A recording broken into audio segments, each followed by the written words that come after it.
Mbote, bonjour Mama Kimoya. Euh, Comment vas-tu? Ça va, encore un peu fatigué parce que bon, je rentre du Congo, mais ça va. Alors, je te reçois aujourd'hui sur le plateau de la chaîne YouTube d'Ajupa Congo pour faire un mini point de la mission que tu as effectuée au nom d'Ajupa Congo en terre africaine du Congo-Brazzaville et du Congo-Kinshasa. Alors, c'est une mission qui avait deux volets, à savoir un premier volet qui devait porter sur le tournage par France Télévisions d'un documentaire consacré à notre trésorier, le trésorier donc d'Ajupa Congo, en la personne de Bernard Ndendele, et un second volet qui devait être consacré aux activités strictement Ajupa Congo avec la présentation sur les chaînes de télévision congolaises de ton dernier livre, d'une intervention aussi sur la plateforme Étendard du Midi, je pense avec le docteur King qui se trouve donc à Pointe-Noire. Et aussi, il était prévu un tournage à la baie de Loango, au lieu de l'histoire douloureuse de la déportation de nos ancêtres au Congo vers les Amériques. J'oublie peut-être des choses, tu vas me compléter. Nous sommes partis aussi, enfin dans le programme, il était prévu que nous allions à Kinshasa, donc en République démocratique du Congo. Nous sommes allés rencontrer le Kinu Congo Tuzolana, le roi du Congo. Matondo, peux-tu nous dire quelques mots pour ceux qui ne le sauraient pas? C'est quoi Ajupa Congo? Alors, Que signifie cette appellation?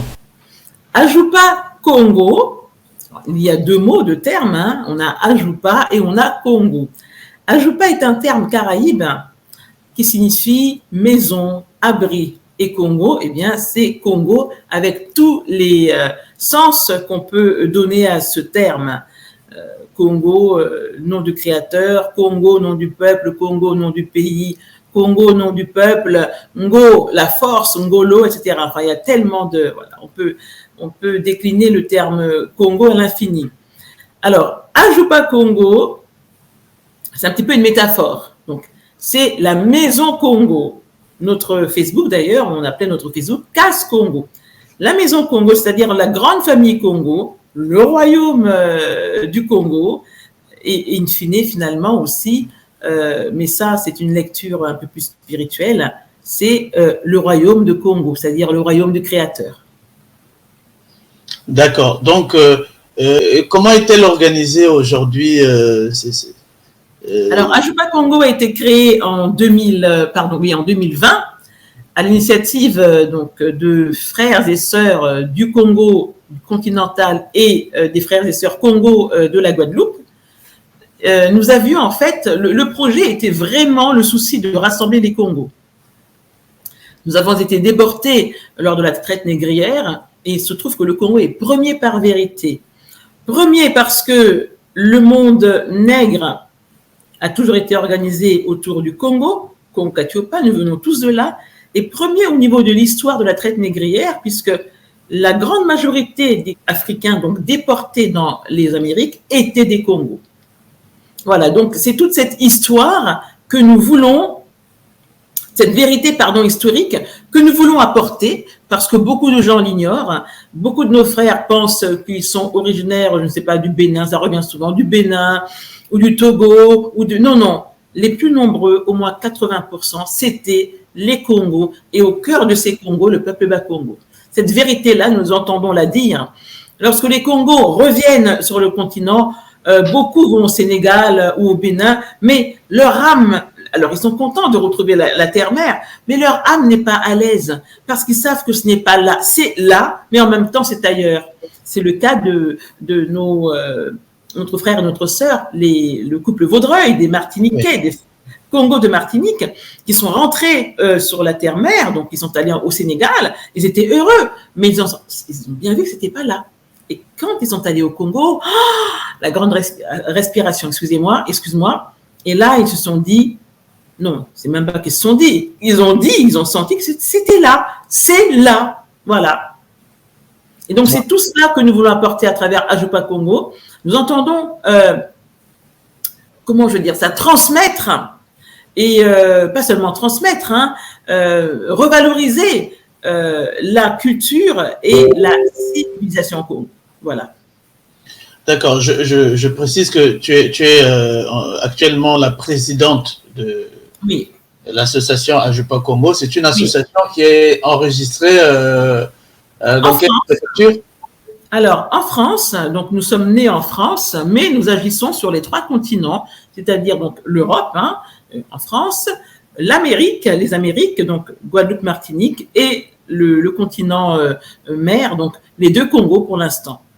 Est-ce qu'on peut adhérer à cette association? Oui, tout à fait, oui. Et comment adhérer? Comment, s'il y a des gens qui veulent rejoindre Ajupa Congo, parce que je vois que la mission qu'elle se donne, c'est pas une petite mission. J'imagine qu'il faut beaucoup de doigts, parce que comme on dit chez nous, un seul doigt ne lave pas le visage. En fait, la finalité de notre mission, c'est le retour de nos parents, de nos familles déportés dans la Caraïbe, enfin les descendants, donc sur nos familles. C'est donc vraiment la finalité, et c'est ce qu'on a fait avec Bernard Ndendele-Leclerc, qui est notre trésorier, qui est Congo de Marie-Galante, que nous avons justement ramené au Congo. Comme tu l'as dit, Amédée, nous avons organisé ce voyage avec France 3, parce qu'il y avait également un reportage France 3 en même temps qu'un reportage Ajupa Congo. Alors, nous avons un email pour nous contacter et demander la fiche d'adhésion. Ajupa Congo, en minuscule, en un seul tenant, ajupacongo@gmail.com. Donc, s'il y a des gens qui veulent adhérer, ils ont juste à envoyer un mail à cette adresse et on leur enverra le formulaire d'adhésion. Il n'y a pas encore le site internet. Le site internet va être mis en place très rapidement. Alors bien, après cette brève présentation, venons-en maintenant à la mission que tu as effectuée avec d'autres dans les 2 Congos. Qu'est-ce que tu peux nous dire par rapport aux objectifs fixés au départ? Alors au départ, nous avions donc le projet de faire ce voyage au Congo, mais pas en janvier. Il était prévu plutôt au mois d'avril, avril-mai. Et il se trouve que France 3 a fait cette proposition justement de faire ce reportage sur l'histoire de la famille de Bernard Ndendele. Le reportage a commencé aux Antilles, donc à Marie-Galante, ensuite en Guadeloupe. Et alors on s'est dit, on ne va pas faire venir Bernard 2 fois au Congo. Voilà, ça va être un peu compliqué et c'est assez lourd aussi financièrement. Et donc, nous nous sommes associés à France 3, ou plutôt France 3 a demandé notre concours, parce qu'il fallait quand même des gens du Congo, des gens de terrain. Et donc c'est vrai que nous avons servi un petit peu d'éclaireur pour France 3, parce que moi je suis partie en amont, préparer le terrain avant que l'équipe avec Bernard n'arrive. Ensuite nous avons été les accueillir à l'aéroport. Ça a été très lourd à préparer, en amont du voyage, très très lourd, puisqu'il fallait contacter les gens au Congo, contacter les villages de Kimbélé, voilà. Donc ça a été vraiment en tout cas, il fallait coordonner les choses. Ça n'a pas toujours été évident, mais Ya Congo nous a aidés, finalement, donc ça s'est fait. Voilà. D'accord, donc on peut dire que les objectifs ont été atteints. En tout cas, par rapport au retour de Bernard Ndendele-Leclerc, c'est une grande victoire pour nous. C'est vraiment la première, ce n'est pas la première action concrète, mais par rapport à l'objectif que nous sommes fixés de ramener nos parents chez nous, je pense que là, c'est quelque chose d'extraordinaire. Et tu as vu les images, c'est extraordinaire. Oui. Mais bon, pour ne pas trop te saturer à un moment où tu as besoin quand même de repos, j'aimerais revenir sur une séquence qui a marqué quand même cette visite au Congo.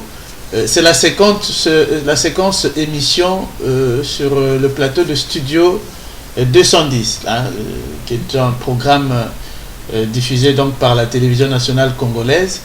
Alors, je ne sais pas si tu es au courant, cette émission a été une réelle réussite, comme en témoigne, j'allais dire, l'intérêt qu'elle suscite dans les réseaux sociaux.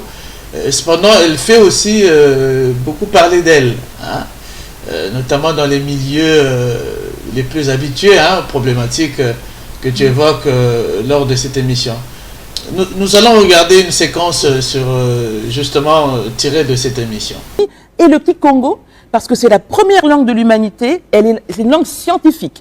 Si nous perdons le Kikongo, nous nous perdons. Même si le Kikongo d'aujourd'hui n'est pas celui d'il y a quelques siècles. Mais c'est la première langue. Tout est parti de Congo-Katiopa, la région des Grands Lacs. Bon, ça, le professeur Kobi Gomez, qui est béninois, va l'expliquer mieux que moi. Mais il dit ceci: les Congos sont des initiés supérieurs qui ont porté au firmament la grandeur du peuple kamite. Le peuple kamite, c'est l'Afrique, c'est nous. Alors, tu déclares ici que nous sommes des Kamites. Mama Kimoya, que signifie pour toi être Kamite? Lorsque tu parles de Kamite, est-ce que tu utilises ce mot simplement tel qu'on le comprend au XXIe siècle, ou alors tu te réfères aussi à l'Antiquité, c'est-à-dire à ce qu'on appelle les enfants de Noé, Sem, Cham, Japheth? Qu'est-ce que cela signifie pour toi? Alors, pour l'instant, on va laisser un peu la sphère biblique de côté. Kamite, pour moi, je me réfère d'abord à Kama, c'est-à-dire la terre nègre, la terre africaine, l'Égypte. Et en tant que nègres, nous sommes tous Kamites. Donc ça, c'est la première, on va dire, c'est la compréhension de base.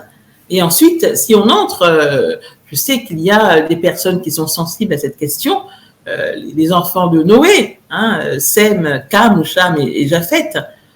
Il y a une grosse... il y a de gros débats autour de ces questions, le réveil de Congo Isolélé, etc.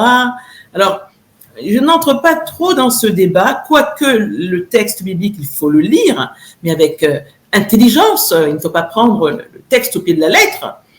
Qui était Sem, qui était Cam, qui était Japheth. Moi, je pense qu'il faut jouer la carte de l'unité. Avant d'être sémite, peut-être sémite, ou avant d'être kamite au sens de fils de Cam, avant d'être descendant de Japheth, nous sommes d'abord des kamites, c'est-à-dire des nègres, des enfants du continent mère. C'est d'abord comme cela qu'il faut considérer les choses. Et Amédée, tu sais très bien, tu le sais, l'humanité, a commencé à Congo-Katiopa. Donc voilà, c'est toujours le Congo qui est là. Alors, quand on se réclame de Sem et qu'on dit qu'on est Congo Isolélé, mais tout a commencé à Congo-Katiopa. Et c'est sur la terre kamite, au sens de terre africaine, que tout a commencé. Donc, on est tous des kamites. Voilà. Il fallait quand même que cette précision soit donnée. Matondo Mamakimoya. Au cours de cette émission, tu as également déclaré que le Kikami, ou le créole, est une langue Congo. Peux-tu nous réexpliquer ici pourquoi avoir fait cette déclaration? Alors, c'est vrai que pendant longtemps, on a cru que la langue dite créole émanait du français, même dans sa pensée symbolique. Et puis, il y a eu des chercheurs qui sont penchés sur la question. D'abord, la grande Amamazama, qui a montré que la langue dite créole a été forgée par les langues africaines et en particulier les langues du bassin du Congo. Ça, c'est une première chose. Jean-Luc Divial, qui est un chercheur aussi, linguiste et égyptologue, a montré dans son livre Uchikam que la langue dite créole est une langue bantoue et avec une forte assise Congo. Grâce à tous ces chercheurs, moi, je suis venue, parce qu'en fait, c'est une chaîne, hein, on n'y arrive jamais seul.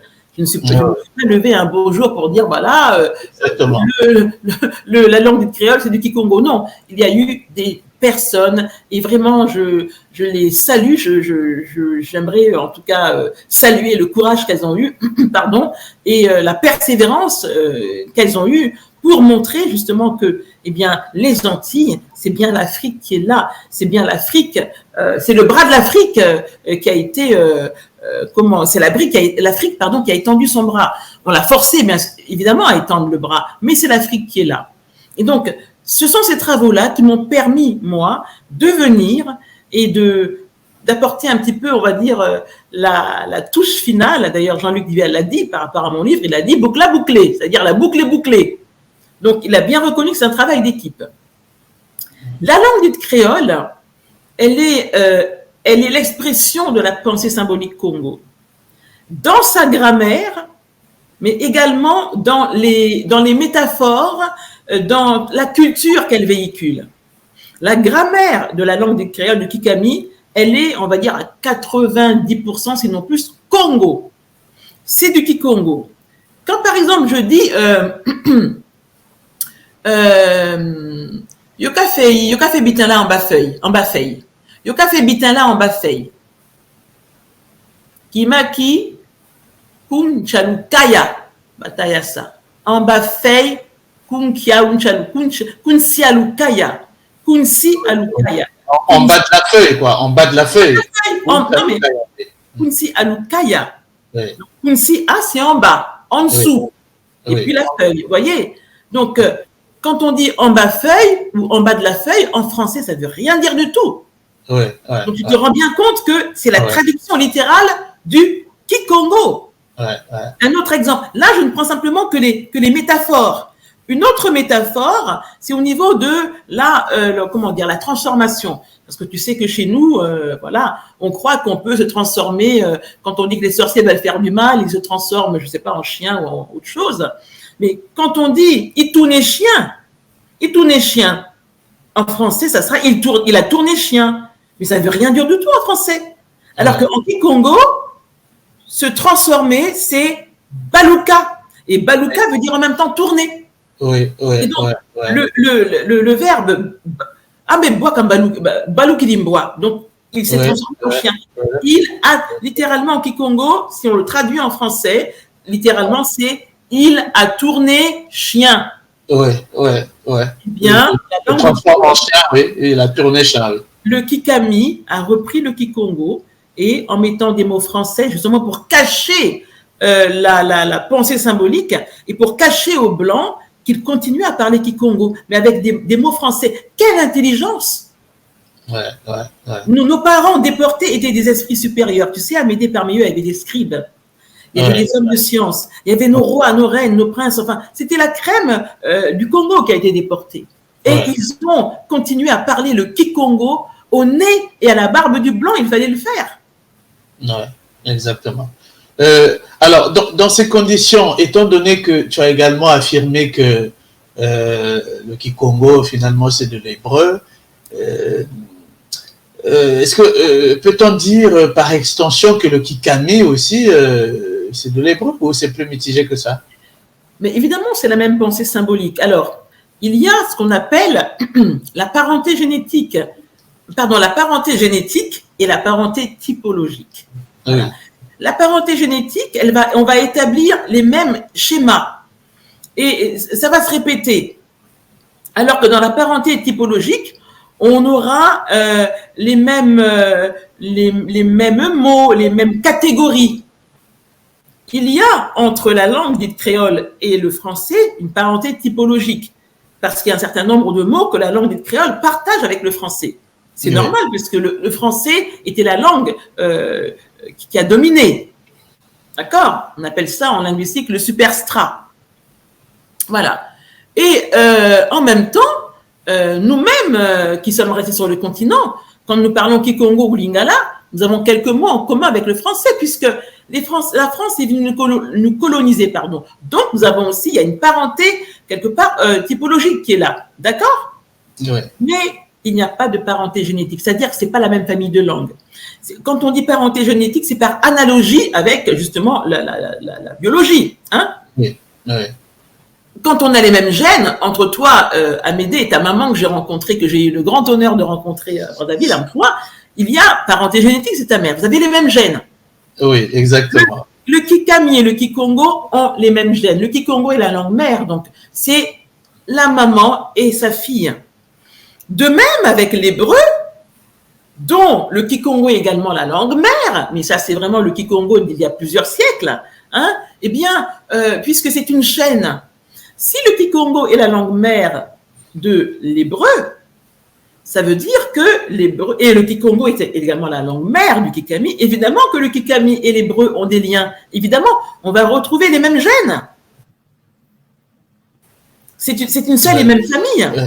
Je vais donner un exemple. Hein. Quand on dit, par exemple, quand on la particule qui introduit le complément du nom. En Kikongo, c'est A. En Kikami, donc la langue des créoles, c'est A. Et en hébreu, justement, en hébreu, puisque je suis en train de travailler à démontrer la parenté génétique, c'est également A. Mais alors, ce A est caché sous ce qu'on appelle l'article. Donc, il y a un He, l'article. He, ça peut être un kamatz comme voyelle en dessous, alors un patar, ça dépend. Moi, je dis simplement que lorsque les massorettes ont vocalisé le texte biblique entre les 7e et 10e siècles, tu sais, Amédée, quand on vocalise, c'est parce qu'on ne connaît pas bien un texte, une langue. Ouais. Quand on connaît bien la langue, on ne la vocalise. On ne va pas chercher à mettre des voyelles partout, des points voyelles, parce qu'on connaît bien la langue. Nos langues, elles sont d'abord, quand elles sont écrites, elles sont consonantiques. Je t'en ai parlé dans ce que j'ai identifié dans la grotte Mbafou. Donc, ces caractères dits paléo-hébraïques, que sous d'autres cieux, on appelait paléo-hébreux, mais ils ne sont pas vocalisés. Ce sont des consonnes. Et moi, je me suis interrogée sur le but, l'objectif que visaient les massorettes en vocalisant le texte. C'est parce que la langue, ils ne connaissaient pas bien la langue. Et donc, en vocalisant le texte, ils ont imposé au texte leur grammaire. Parce que vocaliser, c'est déjà interpréter. Et donc, ils ont donné au texte l'orientation qu'ils voulaient lui donner.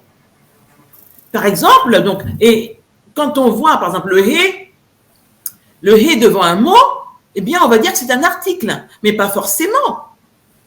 Quand je dis, par exemple, ça, c'est quand j'étais étudiante, les premières formules qu'on apprenait en hébreu, par exemple, Sous Hameler, le cheval du roi, d'accord? Mais en Kikongo, si on reprend la même expression, on va dire Mpunda yamfumu. Mpunda, c'est voilà. Hein? Mpunda yamfumu. Mpunda amfumu. On peut dire ça aussi. On retrouve, comme par hasard, le son A. Exactement.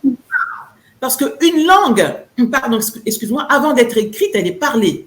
Dès qu'on l'écrit, on interprète. Écrire, c'est déjà interpréter. C'est déjà avoir la volonté d'orienter les choses. Exactement. Mais quand on écoute, quand tu entends Sous Ameler ou Amelek et Mpunda a Mfumu, on voit bien là. Il y a le A qui est là, oui. Dans les deux cas, tu retrouves le A au milieu. Voilà. Et le A a été interprété par les massorettes comme un article. Mais ce n'est pas toujours un article. Et ce même A, cette particule, on la retrouve dans le Kikami, notamment le Kikami de Guadeloupe. D'accord? Le cheval du roi. D'accord? Cheval. Cheval à Missier Loua. Cheval à Missier Loua. On a toujours le A. D'accord. Donc, voilà. Ça, c'est un exemple parmi d'autres. Hein. Le verbe, par exemple, au niveau de la pensée symbolique, alors je ne te vois plus, Amédée, mais tu me vois. Oui, je te vois, oui, je te vois. Bien. Au niveau de la pensée symbolique, la racine ba, en Kikongo, qui exprime le don, quand je dis par exemple kaba, c'est distribuer, c'est apporter, donner, mais vraiment en termes de don. Et cette racine, on la retrouve également en Kikami, avec le verbe ba. Quand on dit par exemple, on leur a donné, je sais pas moi, du riz. Yo ba yo diri. Yo ba yo diri. On leur a donné du riz. Voilà. Babaye. L'osso babaye. Donc le ba, le ba. Mais on retrouve aussi ce ba en hébreu, en hébreu biblique, en termes de dons et d'offrandes. Le mot zeba, veut dire offrande. Oui. Et on a également le mot korban, qui veut dire également offrande. Dans korban, on entend encore la racine ba, avec certainement pour moi un noun paragogique. Donc un noun qui est là, mais qu'on n'est pas obligé de prononcer. Donc ça voilà, la dernière lettre, la dernière consonne qui n'est pas prononcée. On pourrait dire korba, l'offrande, zeba. Donc la racine ba on la retrouve vraiment au sens de don, au sens d'offrande. Et là, on est dans la même pensée symbolique, qu'on soit dans le Kikongo, dans le Kikami ou dans l'hébreu.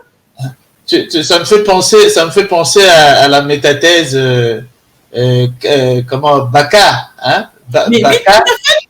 voilà, Baka et Kaba, c'est-à-dire que, voilà. Et la métathèse est exactement l'inverse. C'est ça. Kaba, donc je donne, j'offre, mais Baka, je reçois. Voilà. On a la logique du don et du contre-don. On est dans le don et le contre-don. Tout à fait. Matondo Mama Kimoya, écoutons encore cet extrait sur le Vili. Et en fait, la langue hébraïque, notamment l'hébreu biblique, je ne vais pas trop m'étendre là-dessus, mais c'est une langue bantoue. C'est du Kikongo. J'en dirai pas plus. Je travaille là-dessus. Justement, c'est à dessein que je vous pose la question. Et justement, je travaille là-dessus et je suis en train de démontrer justement, pas seulement la parenté typologique, mais également la parenté génétique. C'est vrai que le professeur Obenga, le professeur Chakanta Diop à l'époque, ont dit qu'il n'y avait pas il n'y avait rien à voir entre l'hébreu et puis nos langues. Mais bon, à l'époque, il n'y avait peut-être pas les éléments que nous avons, dont nous disposons aujourd'hui, parce qu'il y a toujours l'état de la recherche. Aujourd'hui, la recherche a avancé. Voilà. Et l'hébreu, d'ailleurs, je n'aime pas dire hébreu parce que c'est ivrite, mais quand on prend le verbe avar, qui veut dire traverser, donc on a aïn, bet et resh, on va le retrouver, donc ceux qui traversent, hein, donc ceux qui marchent, mais on le retrouve également dans le resh peut parfois se réaliser en L, le son L, et le aïn peut ne pas être prononcé. Donc ça va nous donner quelque chose comme Bet Lamed. Et si je vocalise, on peut avoir quelque chose comme Vili. Je n'irai pas plus loin. Vili. Vili. Vili aussi, c'est relié au Royaume Congo. Ben, ce sont les Vili. D'accord. C'est fort ça, Maman Kimoya. Hein? Vili. Alors, c'est avec toi qu'on en avait parlé, Amédée. Hein, tu as beaucoup d'humilité, mais tu oublies de dire que toi-même tu es chercheur. C'est avec toi qu'on en a parlé, et justement c'est toi qui avais vu la chose, et d'ailleurs tu m'as éclairé par rapport à ça, parce que c'est vrai que le mot hébreu est bâti sur la racine aïn bet resh, donc avar. C'est traverser, passer, voilà, donc c'est le nomadisme. Et donc le mot avar, la racine avar, a donné ivri, l'hébreu. Ça, c'est la prononciation, on va dire, juive. La prononciation conventionnelle, on va dire. Conventionnelle juive, d'accord? Voilà, conventionnelle. Par rapport justement au texte massorétique, des massorètes. Oui. Mais il se trouve effectivement, comme tu le disais, avec beaucoup de justesse, que les gutturales, parce que le haïm est une gutturale, on ne les prononce pas forcément, elles ne sont pas forcément vocalisées. Donc, quand on entend avar, qui a donné ivri, donc hébreu, on peut faire sauter le haïn. Mais même si on le garde, parce que quand on entend ivri, le bet peut avoir une prononciation occlusive, donc be, ou alors une prononciation spirante, donc ve. Oui. Donc, on peut entendre iveri. Oui. Et le resh, dans nos langues, se réalise très souvent en lamed. En lamed. Oui. Et parfois même, en D, ça dépend. Donc dalet, ça dépend. Oui. Et donc là, si le resh devient un lamed, on a quelque chose comme ivili. Oui. Ivili ou alors vili. Et ivili, ça nous renvoie au peuple Congo que sont les Vili. Exactement. C'est un fils carrément qui m'avait posé la question et j'étais en train de lui expliquer, mais c'est pas non plus loin de Villa, parce que Villa c'est disperser, hein, disperser, se perdre, et se perdre. Et quand on dit par exemple les tribus perdues, les tribus dispersées, j'ai dispersé mon peuple. Donc ce peuple-là qui est dispersé, c'est un peuple qui se déplace. Or se déplacer justement, on retrouve encore racine Avar. Et donc, et nous avons donc Vila aussi finalement, qui est l'autre mot qui signifie tribu chez les Congos. Donc vous voyez, donc nos ancêtres pour se définir comme tribu ont utilisé un mot qui signifie perdre, disperser. Enfin bref, voilà. Et alors j'aimerais rebondir là-dessus parce que justement, quand nous avons quitté l'Égypte, quand nous avons quitté ce qu'on appelle le Proche-Orient ancien, il y a eu effectivement, on va dire, une déperdition je ne dirais pas de l'unité, en tout cas de ce que nous étions avant. Et donc, en cheminant, tu sais bien qu'on a laissé beaucoup des nôtres en chemin. En Afrique du Sud, on a laissé les Zoulous, qui sont également des Congos, puis nous sommes remontés, etc., pour nous installer donc, et fonder le royaume de Congo, qui date à peu près du IIIe siècle, de l'ère chrétienne. Voilà. Oui, oui. Le royaume du Congo, hein, pas Congo-Katiopa. Oui, bien en amont. Tu as aussi parlé de professeur Cheikh Anta Diop et Obenga, notamment en rapport avec la dénomination des langues dites kamito-sémitiques. Et là, tu as apporté quand même une nouveauté qui a estomaqué quand même quelques-uns. Hein, elle s'attaque. Mais non, Cheikh Anta Diop lui-même nous a demandé justement de travailler la connaissance directe. Allez-y, armez-vous de science. Est-ce qu'on peut dire qu'aujourd'hui, tu as suivi justement les conseils de l'ancêtre Cheikh Anta Diop pour aujourd'hui venir parler de ce sujet? Alors, le professeur Cheikh Anta Diop, c'est notre grand maître à tous. Hein. Et le professeur Obenga, justement, qui lui a emboîté le pas, n'est pas en reste. Ce sont de grands hommes pour lesquels j'ai beaucoup d'admiration et beaucoup de reconnaissance.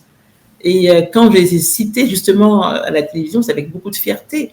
Ce sont eux qui nous ont donné justement, qui m'ont donné en tout cas envie d'aller plus loin. Et le professeur Cheikh Anta Diop l'a dit, hein, armez-vous de connaissances jusqu'aux dents et arrachez votre patrimoine culturel. Et eux, c'est ce qu'ils ont fait. L'Égypte a été longtemps revendiquée par les Occidentaux. Ils ont fait croire au monde entier que le monde égyptien était blanc, alors qu'il était nègre, il était nôtre. Et donc, le professeur Cheikh Anta Diop, le professeur Théophile Obenga, pardon, ont travaillé d'arrache-pied. Et ils ont arraché pour nous ce patrimoine culturel. Et aujourd'hui, nous en faisons de même avec justement le monde dit sémitique, avec la langue hébraïque, en fait, qui est nôtre. Et nous sommes en train de travailler également pour arracher ce patrimoine culturel parce qu'il est nôtre, parce qu'il est nègre. Exactement, exactement. Alors, un mot concernant le Ntinu Congo, puisque lors de cette émission, tu as parlé aussi de Ntinu Congo. Tu peux nous expliquer un peu ce concept? Qui est-il? Quelle est sa légitimité? Où est-il et que fait-il? Le Ntinu Congo, Ntinu en Kikongo veut dire roi. Ou alors on peut dire aussi Mwene, Ntinu. Le Ntinu Congo est un descendant direct du Maniko Mwene Congo, Nzingankuvu, qui avait ouvert le Congo, le royaume du Congo, aux Portugais. Nous connaissons la suite, hein, puisque nous avons été déportés en masse vers les Amériques, avec tout le lot de souffrances que tu sais, Amédée, enfin que tu sais. Je pense qu'on ne pourra jamais imaginer, avoir une imagination suffisamment foisonnante pour imaginer les souffrances de nos parents. Ça a été atroce. On ne pourra jamais être à leur place, hein, jamais. Non, jamais, justement. Et donc, le roi Nzingankuvu, en recevant le baptême le 3 mai 1491, nous a plongé dans cette nuit, dans cette obscurité qui a quand même duré 4 siècles, même au-delà. Le Ntinu Congo est donc un descendant de ce roi, de Mwene Congo Nzingankuvu. Il a été...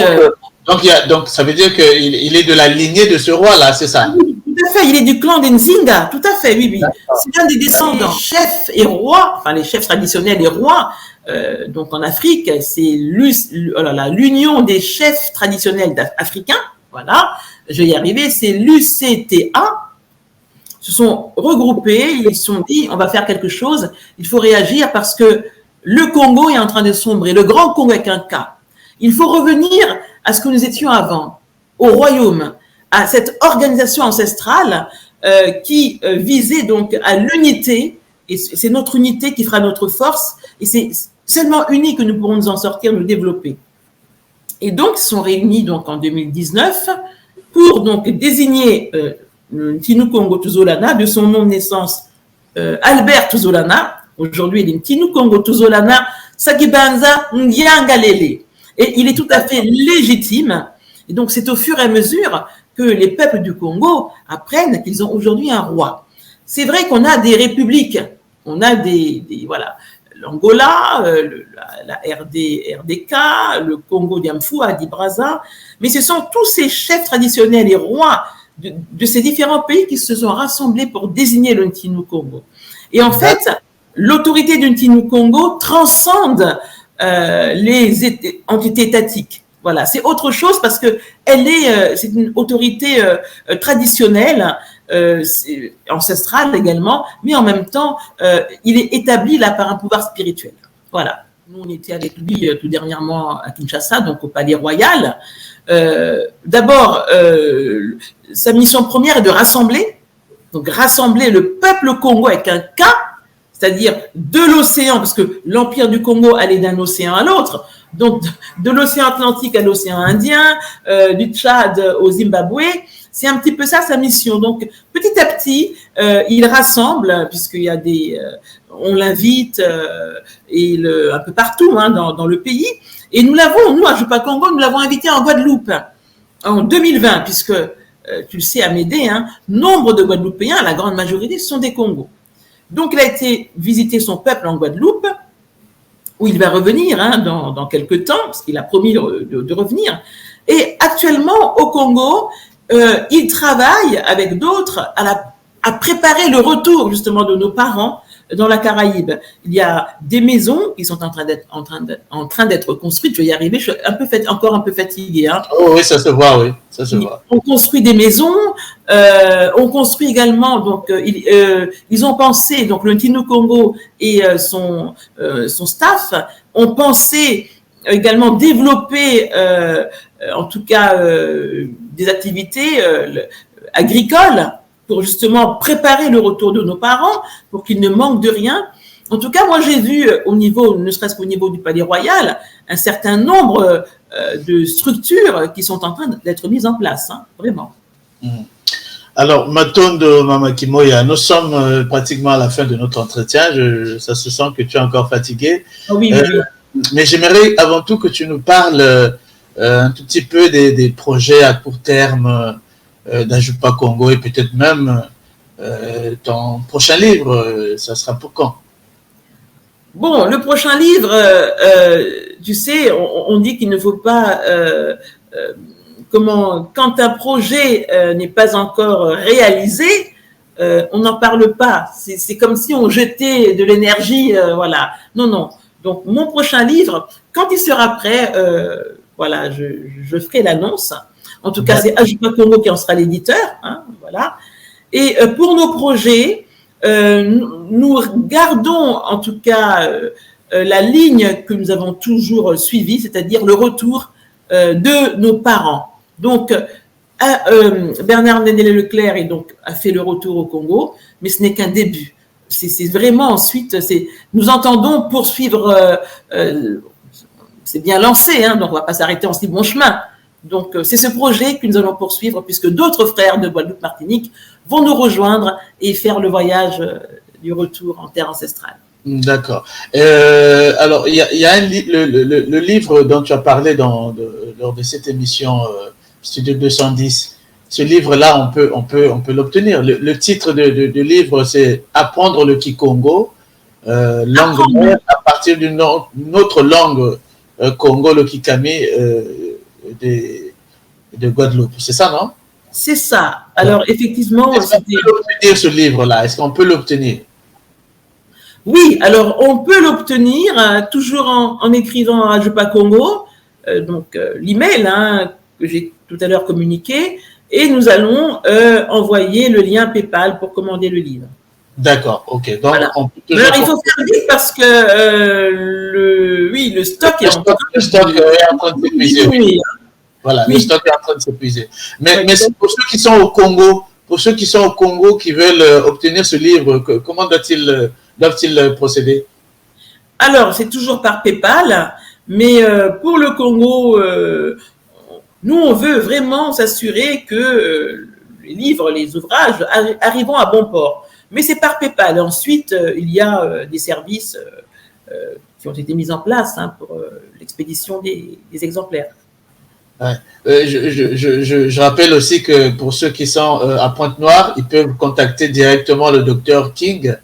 Hein? Oui, effectivement, voilà. C'est vrai. Il a en sa possession quelques exemplaires, effectivement. Oui. Voilà, ils peuvent le contacter aussi. Et puis, donc, pour ceux qui veulent obtenir le livre, que vous soyez, si vous êtes en France, en tout cas vous êtes en Europe, vous pouvez directement commander le livre à travers le lien PayPal ou même écrire un mail à l'adresse d'Ajupa. Et pour ceux qui sont au Congo, ils peuvent passer par la plateforme Étendard du Midi avec le docteur King Fortuny. Alors, on a pratiquement épuisé notre temps. Alors, abonnez-vous, n'hésitez pas de vous abonner parce que si vous ne vous abonnez pas, c'est sûr que vous allez rater des choses. Parce que là, il y a des vidéos qui vont être mises en ligne dans les prochaines semaines, les prochains mois. On a beaucoup de vidéos que nous allons publier. D'ailleurs, sur le paléo hébreu, on a publié juste une première partie, donc il y aura une deuxième partie.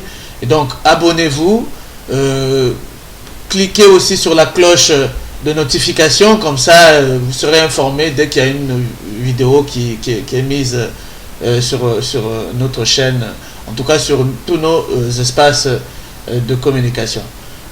Matondo Mamakimoya pour tout le travail que tu as fait et encore une fois merci pour vous qui nous avez suivis. Matondo.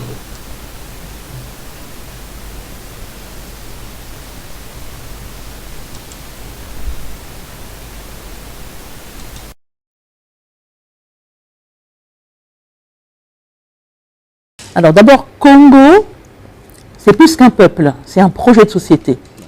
Depuis les temps ancestraux, nos ancêtres ont mis en place le Congo d'un Totela. En Kikongo, ça vient du verbe Tota, rassembler, ramasser. L'empire du Congo avait vocation à rassembler des peuples. Et tous ces peuples donc se rassemblaient sous la bannière Congo. Congo, c'est notre nom. Congo ne concerne pas que les Bas-Congo, ça nous concerne tous, nous, les Bantous d'Afrique centrale, et même au-delà. Congo est notre identité. Ngo veut dire le centre. Ngo veut dire le cercle. Ngo, c'est également le léopard. Enfin, il y a beaucoup de choses. Et Ngo, c'est le nom du créateur. Alors, la grande majorité des Africains, des Kamites, moi je préfère dire Kamites parce que Kama c'est l'Afrique. La grande majorité des Kamites déportés dans les Amériques venaient du royaume Congo. C'était des Bantous, donc des Congos, au moins 80%. Le Brésil est plein de Congo. La Guadeloupe, voilà, ce sont les Congos à 80%, enfin, entre 70 et 80%. La Martinique, un peu moins, mais en tout cas, les Congos sont partout. Voilà. Et au cœur des Congos, il y a justement le peuple Bas-Congo, qui est le gardien de la chose, le gardien de notre... Enfin, qui nous rassemble en fait. Voilà. Les rois du Congo, c'était des Bas-Congo. Ils avaient donc vocation à rassembler tous ces peuples sous la bannière Congo. Nous sommes tous des Congos et nous parlons des langues Congo. Que nous parlons Teke, excusez-moi, que nous parlons Chiluba, que nous parlions bien sûr Kikongo, que nous parlions Vili, que nous parlions Boshi, que nous parlions Kouyou, nous sommes des Congos. D'abord, c'est notre identité. Les Teke, ce sont des Bas-Congo. D'ailleurs, on dit en lingala, Moteke na Mokongo, Bazali, Motomoko. Vous voyez? Parce que les Teke, les Congos, les Bas-Congo ont toujours marché ensemble. C'est des Congos. Autant les Bas-Congo sont les gardiens de notre identité, donc le pouvoir politique, autant les Teke étaient responsables ils avaient la compétence du pouvoir militaire. Nos militaires, nos armées, c'était les Teke, Bantouba Teke, là, c'est-à-dire les gens qui sont placés devant. Les Teke étaient le bouclier militaire. La grande majorité des nègres déportés étaient des Bakongo. C'était des Congos, mais au sein de ces Congos, la grande majorité était des Bakongo. Et j'ai constaté que dans la langue guadeloupéenne, ou même martiniquaise, eh bien, la langue, en fait, elle est le reflet du Kikongo. Mais après l'avoir parlé, je l'ai étudié. Je me suis rendu compte qu'en fait, c'était du Kikongo. Vous avez commencé à la parler où En France. En France, d'accord. En France. Alors, quand je dis Nkosi, Sikeleli, Africa, c'est l'hymne panafricain, mais surtout, lorsqu'on va page 248 dans votre livre, vous faites une comparaison, donc une traduction entre le Kikongo et le Kikami. Je vais ici essayer de me retrouver, voilà, je peux lire ici. Alors, si je dis, parce que vous faites une comparaison pour dire que c'est à peu près les mêmes choses, ce sont les mêmes sonorités, vous allez nous expliquer. Nzambi, Sambula et Sieto. En Kikami, on dit comment? Alors, Nzambi, c'est le nom Congo, hein, d'accord? Oui. Nzambi, Sambula, Sieto. En Kikami, c'est Nzambi, béni. Pays en nous, béni pays en nous, béni pays nous, béni terre en nous. Ça dépend si on est plutôt guadeloupéen ou martiniquais. Si on est martiniquais, on fait sauter le A, c'est-à-dire la particule qui introduit le complément du nom. Voilà. On a en Kikongo. Hein. D'accord. Lorsque je dis Ouizado, en Kikami, on dit Ouvini. Ouvini. D'accord. Le Kikami, c'est quoi? Alors, en fait, c'est un néologisme que j'ai créé à partir de ce que Jean-Luc Divial a dit. Jean-Luc Divial, qui est un auteur guadeloupéen, un Congo, son nom, c'est Diviala. En fait, c'est un nom Congo, Diviala, qui a été francisé en Divial. Il a écrit un livre, Wuchikam, origine égyptienne de la langue dite créole. Et dans ce livre, il dit que la langue dite créole est une langue bantoue avec une forte base kikongo. Wuchikam, excusez-moi, Wuchikam, donc il a pris Chikam, la langue égyptienne, ça c'est le nom que Bilolo a donné à la langue égyptienne. Et Wu, en Kikongo, Wu ou vous, c'est le fait de refaire quelque chose. En Kikongo, vous là, on défait. Vous tout cas, revenir. Ou vous tout cas, revenir. Donc il a pris le préfixe Congo, Wu, pour construire le mot Wuchikam. Donc nous pas Wuchikam, donc nous reparlons la langue des nègres, qui est la langue dite créole. Et moi, je peux dire Chikam, mais je préfère dire Kikami en comparaison avec le Kikongo. Kikongo, la langue des Congos, Kikami, la langue. Justement, Amamazama a dit que les langues africaines et leur grammaire ont forgé la langue dite créole. C'est surtout le Kikongo qui a forgé la langue dite créole. Tout dépend où on est, hein, mais en tout cas en Guadeloupe, Martinique et Haïti, c'est vraiment le Kikongo. Même si on mixe des langues à base lexicale française, le français n'est qu'un pourvoyeur de lexique, et pour cause, puisque ces pays étaient sous domination française. Mais sinon, la grammaire et toute la pensée symbolique, elle est Congo. Et c'est pourquoi d'ailleurs, enfin, dans cet ouvrage, hein, je fais la démonstration de la parenté génétique entre le Kikami, donc la langue dite créole, et le Kikongo. Dans nos langues, nous avons les hiéroglyphes, mais il faut avoir les codes de lecture pour les lire. Par exemple, dans le Kikami, on a le marqueur temporel K, parce que nos langues marchent avec des marqueurs temporels. Quand je prends le Kikongo, par exemple, Twekasala, Bekasala, Louekasala, on a toujours K et Sala. Sala veut dire travailler, et K, c'est le marqueur temporel. Donc, nous travaillons, ou nous commençons à travailler, vous travaillez. Vous remarquerez que c'est que le pronom personnel qui change. On a toujours le marqueur temporel. En Lingala, To Zali Kosala. Bo Zali Kosala. Bo. On a toujours Zali, Zali, Zali, Zali. C'est le marqueur temporel. Le futur en Lingala, To Kosala. Bo Kosala. On a Ko comme marqueur temporel. En Kikongo, c'est K ou alors Ke. Par exemple, en Kikongo, Kikongo il y a l'état, hein, ou alors aussi d'autres marqueurs un peu plus complexes comme Na, etc. Mais c'est toujours des marqueurs temporels. Et la langue dite créole, le Kikami, fonctionne comme ça, avec des marqueurs temporels. C'est une langue Congo. En français, nous avons des terminaisons. Ce n'est pas du tout la même pensée symbolique. Donc je reviens au K, le K qu'on a en Égypte. Le K qui est la force vitale.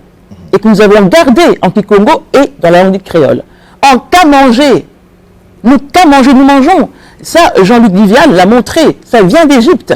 Enfin, ça vient parce qu'en fait, l'Égypte, c'est encore les Congos. Ce sont les Congos qui ont créé l'Égypte. Ça, d'autres l'ont montré, hein. Je ne l'invente pas, d'autres l'ont montré. Il y a des littératures là-dessus, justement. Voilà, justement, d'autres l'ont montré. Mais le cas, c'est vraiment la dimension de la force vitale. Et nos parents, quand ils ont été déportés, ils ont fait sauter tous les marqueurs temporels. Ils n'ont conservé que le cas pour le présent, parce que c'est la force vitale. Ils en avaient besoin pour survivre au cœur de l'innommable, au cœur de l'esclavage, au cœur de... Enfin, ils ont subi des choses atroces, mais le cas leur a permis de survivre. En Kikongo, quand je dis Dumbuka, sauter, mais je saute avec la force du cas. Quand je dis Vumbuka, je me réveille avec la force du cas. Voilà, donc, en fait, nos langues, il faut apprendre à les lire. Et, en fait, la langue hébraïque, notamment l'hébreu biblique, je ne vais pas trop m'étendre là-dessus, mais c'est une langue bantoue. C'est du Kikongo.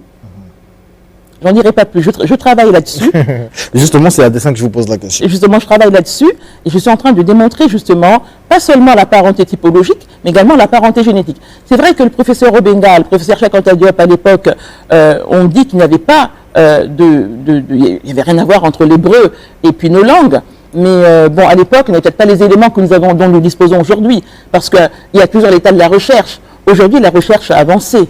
Voilà. Et l'hébreu, d'ailleurs je n'aime pas dire hébreu parce que c'est ivrite, mais quand on prend le verbe avar, qui veut dire traverser, donc on a aïn, bet et resh, on va le retrouver, donc ceux qui traversent, hein, donc ceux qui marchent, mais on le retrouve également, dans le resh peut parfois se réaliser en L, le son L, et le aïn peut ne pas être prononcé. Donc ça va nous donner quelque chose comme Bet Lamed. Et si je vocalise, on peut avoir quelque chose comme Vili. Je n'irai pas plus loin. Vili. Vili. Vili aussi, c'est relié au Royaume Congo. Ben, ce sont les Vili. D'accord. Alors c'est une méthode qui établit la parenté génétique entre les deux langues, mais surtout elle aide nos parents de la Caraïbe à apprendre le Kikongo plus facilement à partir de leur propre langue qu'ils parlent, à partir de ce qu'ils connaissent, parce que le Kikongo est assez complexe. Et donc, c'est pour vraiment leur faciliter les choses. Donc, à partir du Kikami, on peut apprendre le Kikongo. D'accord. Alors, j'ai cité le Ntinu Kongo Tuzolana, qui parle du faux christianisme. C'est-à-dire que quand les Européens sont venus au royaume du Congo, le roi Nzingankuvu s'est converti au christianisme. Il a pris le baptême, il a reçu un baptême le 3 mai 1491. Et à partir d'ailleurs, ils ont pris sa couronne, enfin bon, mais à partir de là, c'était fini pour le Congo. Parce que un roi est toujours là, il est établi par un pouvoir spirituel. Et à partir du moment où on fait allégeance à une autre tradition, à une religion, nous on n'a pas de religion, hein. On a une tradition. Spirituelle. Voilà. Spirituelle, voilà. Nzambi Mpungutulendo et Nebakulu et nos manes, voilà. Mais notre roi, Nzingankuvu, en prenant le baptême, en recevant le baptême en plus des Européens, il a tout perdu. Et il nous a entraînés dans ce que l'on sait aujourd'hui. Parce que tout pouvoir est d'abord spirituel. En perdant le pouvoir spirituel, d'ailleurs Nzambi Mpungu nous a tourné le dos.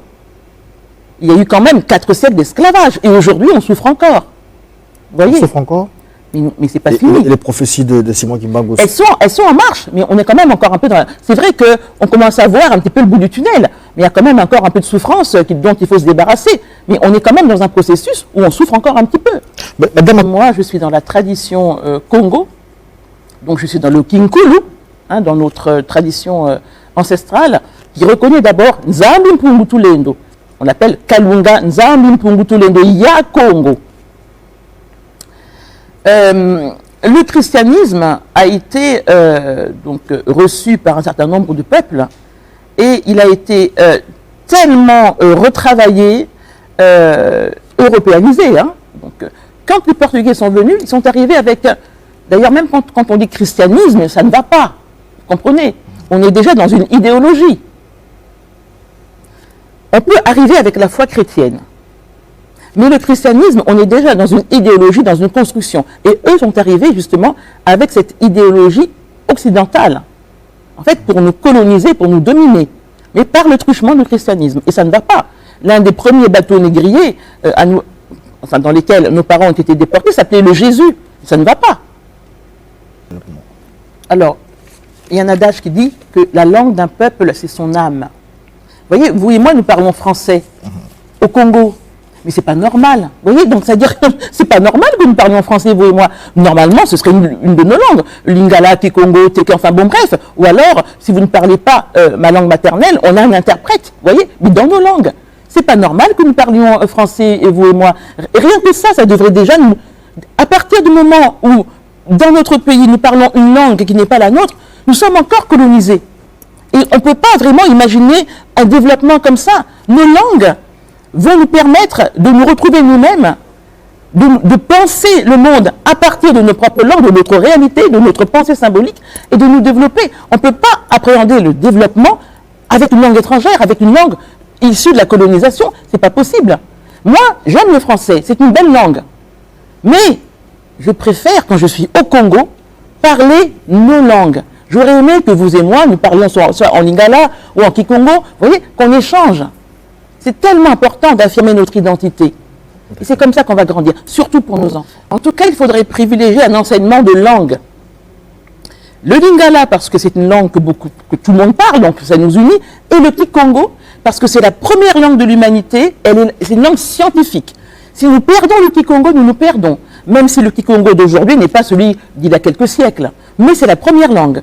Tout est parti de Congo-Katiopa, la région des Grands Lacs. Bon, ça, le professeur Kobi Gomez, qui est béninois, va l'expliquer mieux que moi. Mais il dit ceci: les Congos sont des initiés supérieurs qui ont porté au firmament la grandeur du peuple kamite. Le peuple kamite, c'est l'Afrique, c'est nous. Ok. Merci beaucoup, Madame Kimoya Akwala Makutambuku. Et surtout, je suis fier de vous recevoir. C'est vrai, vous avez un combat noble, mais surtout, vous êtes la fille d'un des plus grands écrivains de notre pays, le Congo, Jean-Pierre Makutambuku. On vous dit merci d'être passé dans Studio 210. Merci.